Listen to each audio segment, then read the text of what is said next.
Iran ने पहले ही कहा था कि अगर हमारे खामनाई को टच किया तो आग पूरी दुनिया में फैलेगी। याद है ना ये बयान?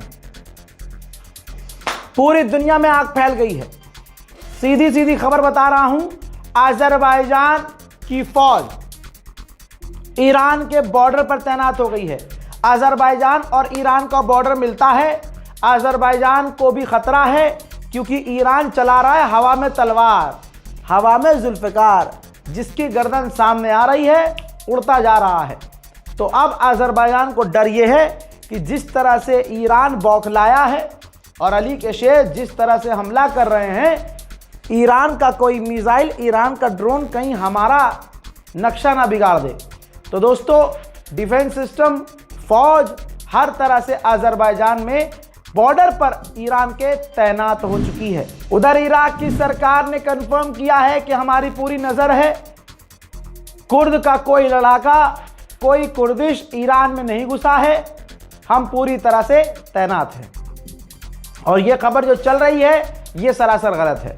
यह गवर्नमेंट ने कहा है, गवर्नमेंट ने। और जितनी भी दुनिया की गवर्नमेंट है, एक चीज दिमाग में अपने भाई की याद रखना, पूरी दुनिया की गवर्नमेंट पर इजराइल और अमेरिका कब्जा है। बाकी अगर आप हिंदुस्तान में रहते हैं तो अपने वाले को तो आप ही देख ही रहे होंगे, तो समझ में आपको सब आएगा। जमीन पे क्या हो रहा है ये सच्चाई कोई नहीं बता रहा है, लेकिन ज़्यादा थोड़ा सच के करीब जाना है तो हमारे चैनल को सब्सक्राइब कीजिए। हम आपको खबर सिर्फ दिखाएंगे नहीं, खबर समझाएंगे भी। इससे पहले के वीडियो और अपडेट में मैंने आपको अमेरिका के विदेश मंत्री का बयान बताया था, सुनाया था। जिस तरह से अमेरिका का नुकसान हुआ, ये अपनी तारीफें अपने मुंह से करने लगे, जिसमें अमेरिका के डिफेंस मिनिस्टर और विदेश मंत्रियों ने कई तरह की बातें की, जिन बातों को ईरान ने पकड़ा और उन्हीं अमेरिकी विदेश मंत्री की बातों से अमेरिका को वॉर क्रिमिनल घोषित कर दिया, साबित कर दिया। कैसे? जैसे ये देखिए, ईरान की गवर्नमेंट ऑफिशियल ने ट्वीट किया, वो वर्ड लिखे कि यूएस सेक्रेटरी ऑफ वॉर ने एक्सेप्ट किया है।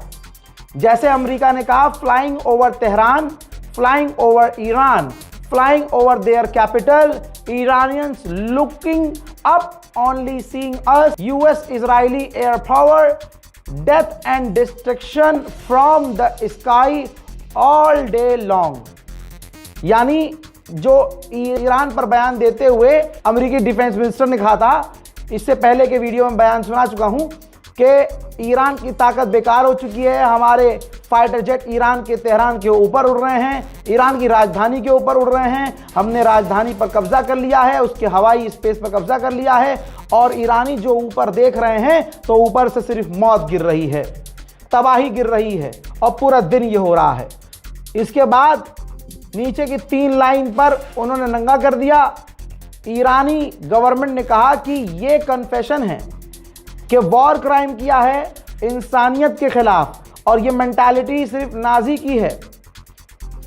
अपने ईगो को सेटिस्फाई करने के लिए इंसानियत का कत्ल कर रहा है अमेरिका। जिस तरह से अमेरिका ने बताया, कबूल किया कि हम आसमान से बमबारी कर रहे हैं, सिर्फ बमबारी कर रहे हैं, और हमने ईरान के एयर स्पेस पर कब्जा कर लिया है और अपनी हवाई ताकत दिखा रहे हैं आम लोगों पर हमला करके।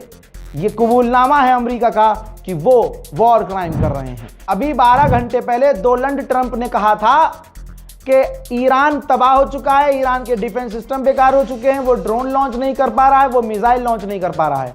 ठीक है, बहरीन में, अब ताज़ा सुनिए, बहरीन में अमेरिका का जो मिलिट्री बेस है वो तबाह हुआ है।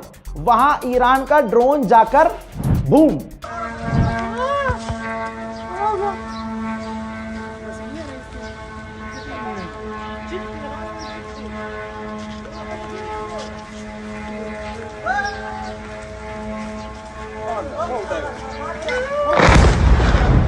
ट्रंप के खिलाफ पार्लियामेंट में वोटिंग हो रही थी, अमेरिका के ही।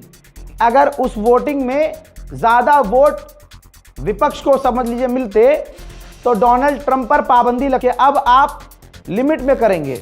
लेकिन ये सब कुछ फेल हुआ डोनाल्ड ट्रंप के खिलाफ वोटिंग ज्यादा नहीं पड़ी। डोनाल्ड ट्रंप अपनी अमेरिकी पार्लियामेंट में जीत गया। अब अमेरिका पर कोई लिमिट नहीं है, डोनाल्ड ट्रंप जो चाहे कर सकता है। लेकिन मेरे दोस्तों, सच्चाई नहीं छुपती। जहां पर यह वोटिंग हो रही थी ऑफिशियल गवर्नमेंट बिल्डिंग में, आपको मैं दिखाऊंगा। आपको, आप रजाग्राफी देख रहे हैं, याद रखिए ना, चैनल को सब्सक्राइब कीजिए। कर लिया? नहीं किया? अबे भैया, इतनी भी वफादारी मुझे नहीं मिल सकती तो आप किसके वफादार होंगे। बहरहाल वही अधिकारी जो जॉब पे था, रिटायर नहीं था, अमेरिका का नौसेना का अधिकारी जब देखता है कि डोनाल्ड ट्रंप को सारी पावर मिल रही है तो वो खड़ा होकर चीखता है कि कोई भी अमेरिकी, कोई भी फौजी इजराइल के लिए लड़ना नहीं चाहता है। अमेरिका की फौज तुम्हारे लिए, इजराइल के लिए मरना नहीं चाहती है। तो उसे जबरदस्ती वहां से निकाल दिया। अब उसकी नौकरी भी गई, जिंदगी भी गई और उसका बेड़ा गर्क। No one wants to fight for Israel. His hand, his hand. Oh, his hand.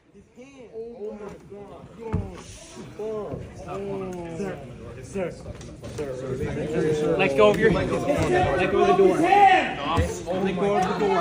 The senator broke his hand. A sitting U.S. senator just broke the hand of a Marine. Sir. Control your Senate. I'm stuck in the door. Okay, sir.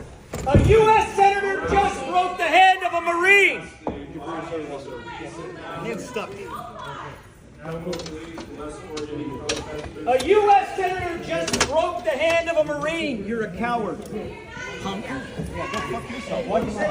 Senator? Go fuck yourself. You were a shit seal. That's why you got kicked out. Fat ass. Everybody sit down, please. Sit down, please. Everybody sit down, please. Everybody sit down, please. I'm getting out of here. That's fine. Everybody sit down, please. Is your hand okay? Okay. No, it's not. This is disgusting. Disgusting. Just pull it out. Disgusting. आप देख रहे होंगे कुछ मुसलमान YouTubers ही, चाहे आप अम्मामे वाले को देख लीजिएगा, अब तो अम्मामा उतार कर ईरान में ही बैठकर वीडियो बना रहे, बेवकूफ़ बना रहे लोगों को, क्योंकि उनको ईरान का प्रोपेगेंडा चलाना है।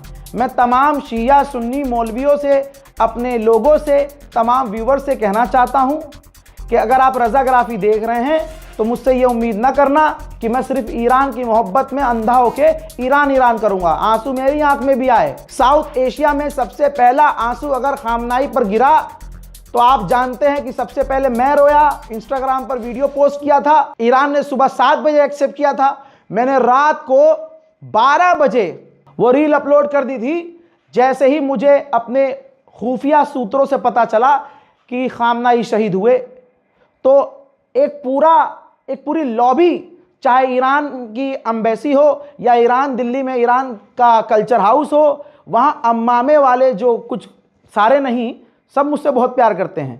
2-3 लोग हैं जिनके नाम मेरे पास हैं और कुछ ऐसे सस्ते यूट्यूबर जो अपने आप को सस्ता पत्रकार बताते हैं। पत्रकार हैं, वो कई साल से लगे हुए हैं, कोशिश कर रहे हैं, लेकिन कामयाब इसलिए नहीं हो रहे हैं क्योंकि जनता चाहती है जिगरा, कौम चाहती है जिगर होना चाहिए।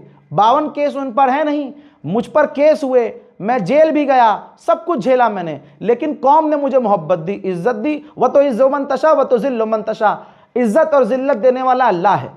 ऐसे मुझसे जलने वाले लोगों ने ईरान की एम्बेसी और ईरान के जो कल्चर हाउस है राजधानी दिल्ली में, भाई वहां प्रोपेगेंडा चलाया। देखो जी, झूठी खबर चला दी, देखो जी, अरे ये देखो मोहम्मद रजा को, ये तो कौम को बदनाम कर रहा है, ये देखो।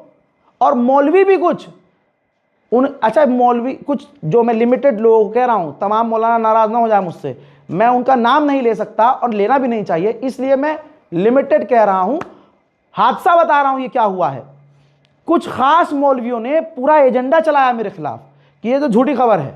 लोग उन मौलानाओं से पूछ रहे थे, मौलाना आप तो ईरान में रहते हैं, आते जाते रहते हैं, आप तो वहीं हैं, क्या ये खबर सच्ची है? रजाग्राफी ने बताया है खामनाई शहीद हो गए हैं और रो रहा है। उधर से नहीं झूठ बोल रहा है, वो बदतमीज है, वो झूठा है, वो हैं। अभी बोलता हूं, अगले का मैसेज भी आया मेरे पास, ज़्यादा मेरा दिल फटा, इंशाल्लाह तो मैं वो मैसेज भी सुनाऊंगा, वो ऑडियो भी सुनाऊंगा किन किन लोगों ने, मेरे अपने ही लोगों ने, भाई जिनके पास मेरा मोबाइल नंबर है वो मेरे अपने, कितने अपने होंगे ना। आप समझिए मेरी कौम से मेरी शिकायत है ये कि भाई मुझे धमकी दे रहे थे, अबे इस लाइन में तुम्हारा बाप हूं मैं, अब लेके आओ खामनाई को, वो मुल्ला से कहो खामनाई को जिंदा करो। तुम मुझे झूठा साबित करना चाह रहे थे। अबे एक आदमी 6 साल से 5 साल से लगा पड़ा है किसी चीज में, और मिडिल ईस्ट का ही वो एक पूरा भाई जाल बिछा रखा है मैंने। बिल्कुल अल्हम्दुलिल्लाह परवरदिगार के करम से बहुत सटीक और पक्की पकड़ है भाई हमारी। तुम ईरान में रहकर 24 घंटे अपडेट देकर, फर्जी अपडेट देकर तुम सच नहीं बता पाए। हम हिंदुस्तान में रहकर, रज़ा गद्दाफी हिंदुस्तान में रहकर ईरान के अंदर तेहरान में खामनाई के घर के अंदर क्या हुआ मैंने बता दिया था। यह इज्जत मैंने नहीं कमाई है, यह पावर मेरी नहीं है, यह परवरदिगार मुझसे जो काम ले रहा है कौम के लिए वो मैं कर रहा हूं। अब खास कर ये मुझे सोचने में अभी थोड़ा फील हुआ कि हाँ कुछ लोगों को ये भी तो तकलीफ ही होगी भारत में, कुछ खास लोग, कि भाई अगर ये ऐलान हम करते तो हमें ना, हमारा नाम होता। अगर हम ऐसा पूरा इवेंट रखते, बैनर लगाते, पोस्टर लगाते, मौलाना साहब को आगे करते, मतलब हम खुद आगे होते और माइक में फिर रो कर ऐलान करते, तो हमारा ये अपॉर्चुनिटी रज़ा ने छीन ली। बताओ यार, यहां हमारा नाम होता, ये तो ये ले गया। और जो वहां के जो उनकी चापलूसी करने वाले यूट्यूबर्स हैं, जो ईरानी मौलानाओं के आगे पीछे घूमते रहते हैं और सिर्फ उनके मुंह में माइक डालकर, हाँ उनके पिछवाड़े में दम नहीं होता है कि खुद कभी बोलें, खुद नहीं बोलेंगे, और बोलेंगे बड़ा संभल के बोलेंगे कि FIR ना हो जाए। एक FIR झेलने की औकात नहीं है। और चले हैं जो कौम के लिए गवर्नमेंट के निशाने पर रहता है, दुनिया के निशाने पर, इजराइल से सीधा सीधा पंगा है। कब मेरा यूट्यूब चैनल डिलीट हो जाए, कब मेरा इंस्टाग्राम डिलीट हो जाए, ये अपडेट देने में मुझे पता है। लेकिन तुम्हारा भाई फेयर रहता है। जब चैनल डिलीट हुआ मेरे आंसू निकले, मैं रोया, आपके सामने रोया। जब मुझे कामयाबी मिली मैंने खुशी मनाई, आपके सामने मनाई, कोई फिल्टर नहीं। लेकिन कौम ने क्या किया मेरे साथ, मैं आपकी बात नहीं कर रहा हूं, मेरे अपने बहुत करीबी भाई, कूफा याद दिला दिया मुझे कि भाई साहब कूफी कैसे थे। अकेला यको तना छोड़ दिया, जो मेरा सपोर्ट भी कर रहा था उसके भी खिलाफ हो गए, गाली बकने लगा, चल तू तो उसका। मैं, आप ये कहेंगे रज़ा भाई अब बस कर दो, मत बोलो, जाने दो, छोड़ो, छोड़ने वाली बात नहीं है। मैं ये सोचता हूं मेरे पीछे जो मुझे देखकर यूट्यूबर जर्नलिस्ट बनना चाह रहे हैं, वो बेचारे अगर कामयाब होने की तरफ बढ़ भी रहे हों तो ऐसे लोग उनको भी कितना परेशान करेंगे। इसलिए बताना ज़रूरी है कि मेरी कौम की बहनें, मेरी कौम के बच्चे इस लाइन में अगर आगे आना चाह रहे हैं और सच्चे पत्रकार बनना चाह रहे हैं, तो हमारी ही कौम जो टांग खींचती है उनके दिल में डर बैठ जाए। और ऐलान कर रहा हूँ, ज़्यादा किसी ने लबर लबर जबान चलाई, जिन लोगों को मैं कह रहा हूँ, जिन्होंने ये सब किया, मेरे खिलाफ प्रोपेगेंडा चलाया, उनका नाम, उनकी फ़ोटो और पूरी मतलब उनकी हिस्ट्री इस जंग के बाद रिलीज़ कर दूंगा। अगर अपने आप व्हाट्सएप पर मेरे नंबर पर या मेरे वालिद के ज़रिए माफ़ीनामा नहीं आया, मैं सबकी खोलूंगा, जितने वजीफ़ाखोर हैं सबकी खोलूंगा। और लगा लो कितना बैन लगाओगे, मेरे बाप को मस्जिद से निकलवाओगे, मुझे मारोगे, मुझ पे, तुम भूल गए मोदी सरकार है, मुझे ज़्यादा मेहनत नहीं करनी है, समझ रहे हो। तुमने मुझे मेंटली टॉर्चर किया, ऐसी नौबत आ गई थी नाज़रीन कि अल्लाह ना करे मेरे दिमाग में गलत गलत ख्याल आता कि अब मैं अपने साथ क्या कर लूँ, क्योंकि मेरी इज्जत ही ख़राब करने में लगे पड़े हैं। जैसे मैं खामनाई का दुश्मन हूँ, मैं झूठ बोलूँगा, लेकिन झूठों का मुँह काला हुआ। तो इसलिए कहता हूँ, जान हथेली पे लेकर और इज्जत भी हथेली पे लेकर रिपोर्टिंग करता हूँ। देखिए तो सपोर्ट भी कीजिए। और मुझसे बुग्ज रख के आपको क्या मतलब, मैंने आपका कुछ बिगाड़ा है क्या।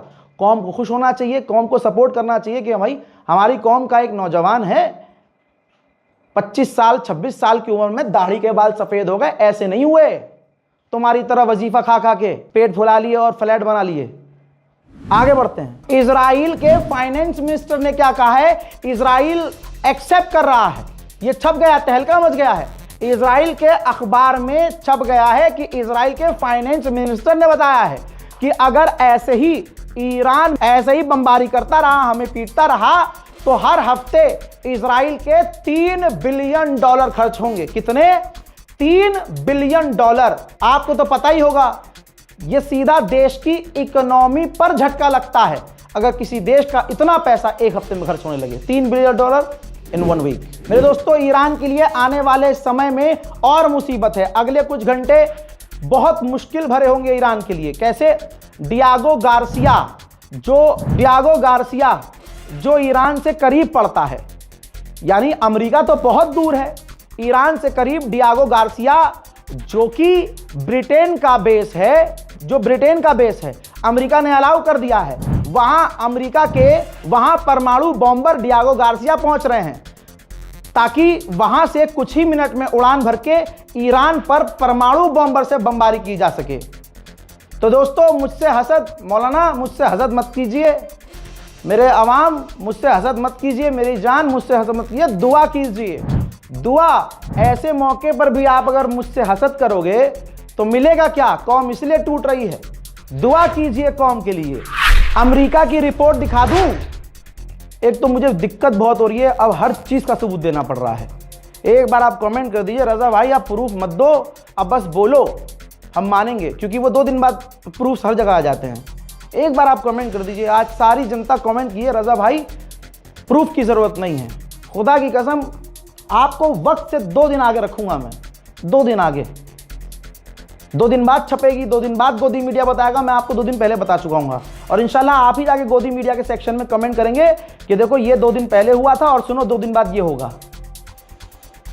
लगाओ भैया रिपोर्ट लगाओ। ये देखिए, ये रिपोर्ट पहले ही आ गई थी मेरे पास, लेकिन छपने के लिए इंतजार कर रहा था कहीं तो छपे। ये देखिए, खबर कंफर्म है, अमेरिकी गवर्नमेंट ने खुद कहा है, अमेरिका की गवर्नमेंट ने खुद कहा है, जो डिफेंस से जुड़े हुए ऑफिशियल्स हैं, कि जिस तरह से जंग चल रही है आने वाले समय में, क्योंकि अमेरिका के एयर डिफेंस सिस्टम के रॉकेट्स तेजी से खत्म हो रहे हैं, इतनी जल्दी मैन्युफैक्चरिंग नहीं है जितनी जल्दी रॉकेट्स खत्म हो रहे हैं। ठीक, तो हम मुसीबत में हैं। अमेरिका को आने वाले कुछ दिनों में यह सोचना पड़ेगा कि हमें ईरान के कौन से हमले रोकने हैं। यानी एयर डिफेंस सिस्टम की कमी हो जाएगी अमेरिका को। मैंने अगर मान लीजिए मैं अमेरिका हूं, अल्लाह ना करे मैं अमेरिका हूं और मैंने यूएई में अपने मिलिट्री बेस पर या अपने यूएई साथियों के आसपास, मिनिस्ट्री ऑफिशियल्स के घर के आसपास मैंने डिफेंस सिस्टम तैनात किए हुए हैं। अब इस वक्त मैं सबको बचा रहा हूं। वहां हमला हो रहा है तो वहां से भी रॉकेट निकल रहे हैं। मेरे अमेरिका के जो वहां कतर में, बहरैन में मिलिट्री बेस है, वहां हमला हो रहा था, वहां से भी रॉकेट निकल रहे हैं उसको रोकने के लिए। तो आने वाला टाइम में इतना बुरा होने वाला है कि अब फिर बाद में मुझे सोचना पड़ेगा कि चलो यार, अरब में गिर रही है ना, गिरने दो, अरब के प्रधानमंत्री घर के पास गिर रही है, रॉकेट गिरने दो, बस मुझे यहाँ मेरे मिलिट्री बेस पर लगाना है भाई, यहाँ लगा दो। एयर डिफेंस सिस्टम बहुत कम है भाई हमारे पास, यहाँ लगाओ, यहाँ लगाओ। और सुनो, ईरान की मिसाइल अगर गिर रही है फलानी जगह तो वहाँ गिरने दो, यहाँ नहीं गिरनी चाहिए, तो यहाँ लगा दो एयर डिफेंस सिस्टम। ये एक्ट मैंने इसलिए करके बताया क्योंकि मुझे पता है कि गांव में भी लोग मुझे देख रहे हैं। तमाम गांव वालों को भी मैं शुक्रिया अदा करना चाहूँगा कि आप लोग मुझ पर भरोसा कर रहे हैं। दुआओं में याद रखिएगा। फिलहाल के अपडेट में इतना ही, लौट के आ रहा हूँ और भी बड़ी जानकारियों के साथ। और हाँ, मैं सच में नामजारी करूँगा तस्वीर के साथ। जय हिंद।